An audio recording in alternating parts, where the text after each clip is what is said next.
dar inicio leyendo la palabra de Dios en el Evangelio de Mateo capítulo 5, que hace referencia al Sermón del Monte, uno de los 5 grandes sermones de nuestro Señor Jesucristo, en los cuales nos dice la palabra del Señor: y cuando vio las multitudes, subió al monte, y después de sentarse, sus discípulos se acercaron a él, y abriendo su boca les enseñaba diciendo.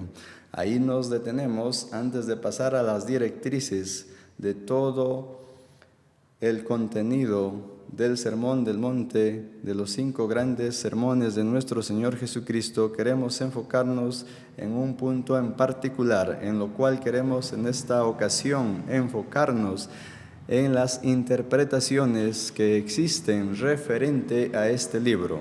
Es uno de los libros más estudiados, uno de los tratados más estudiados del sermón, los sermones de Jesús, los 5 grandes sermones de Jesús, en los cuales, pues, basado al Sermón del Monte, se han escrito miles de libros en el mundo. Y dar una respuesta ante ello, requerimos realizar una pequeña gráfica introductoria que nos oriente, nos dé las directrices referente a todo este suceso histórico en la palabra de Dios. Que sea Dios y el Señor quien nos dirija en toda esta proceso que queremos ejecutar con cada uno de ustedes. Entonces, reafirmando pues las polémicas que ha causado o las controversias que ha producido este libro, es uno de los libros que ha causado grandes polémicas en el mundo y muy altamente estudiado e interpretado a la vez, entre las cuales hay afirmaciones que sostienen, por ejemplo, o dicen lo siguiente, que debe entenderse como la constitución del futuro reino milenial. Es una observación que existe en el mundo. Otra de las observaciones que podemos observar, o la segunda observación, es que es una guía organizada para la sociedad. 3, como un material instructivo de una idea imposible de alcanzar. Otras referencias que tenemos, una cuarta aquí: instrucciones para un grupo selecto como los discípulos, pero que no tiene relación con el pueblo de Dios. Ante estas referencias acerca del Sermón del Monte, queremos pues entonces enfocarnos en este aspecto. El Sermón del Monte podemos observar que es muy interesante y polémico a la vez, tanto que su interpretación ha prevalecido en Latinoamérica, que es la interpretación dispensacionalista, que considera que el Sermón del Monte es la constitución del reino milenial. La constitución del reino milenial. Sostienen que no es para el estado presente, sino que es la constitución para el reino o futuro reino milenial escatológico en un futuro muy remoto.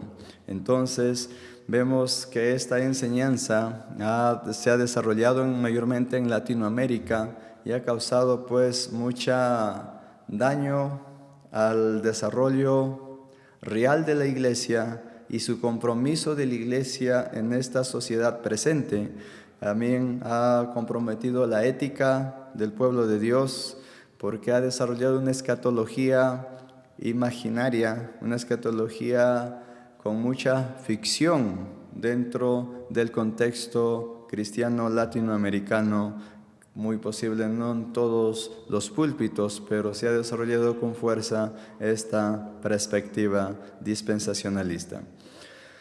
Al mismo tiempo queremos realizar las principales interpretaciones que existen referente al Sermón del Monte que realizó nuestro Señor Jesucristo, este decálogo de los 5 grandes sermones de Jesús. La primera interpretación, ojo, que se sostiene, la primera interpretación conocida también como la interpretación sinergista o soteriológica. La palabra sinergista proviene del griego sinergia, que significa cooperación o trabajo conjunto. Esta interpretación antigua, muy popular en la era medieval, y la Iglesia Católica Romana interpretan que el Sermón del Monte, su propósito es habilitar al creyente para que conozca lo que quiere Dios, de tal manera que obedeciendo puedan alcanzar la salvación. En otras palabras, haz esto y vivirás. Exactamente quiere decir que cumpliendo las demandas del Sermón del Monte, una persona puede alcanzar la salvación. Ojo con esa perspectiva. Más específico, el hombre puede contribuir a su salvación cumpliendo las demandas que Dios demanda en la exigencia del Sermón del Monte, entre paréntesis, que quiere decir que cualquiera que contribuya en llevar una vida puramente un poco moral, de alguna manera está contribuyendo a su salvación, teniendo en cuenta que esta es una doctrina muy dañina y peligrosa y que también está dentro de los círculos cristianos evangélicos hoy en día. La salvación, ojo, la salvación es por gracia y por la sola fe en Jesucristo. Entonces, esta argumentación de esta interpretación sinergista y soteriológica, o sea, el acompañamiento de las obras para ser salvos, soteriología de salvación, quiere decir que no tiene una buena base teológica.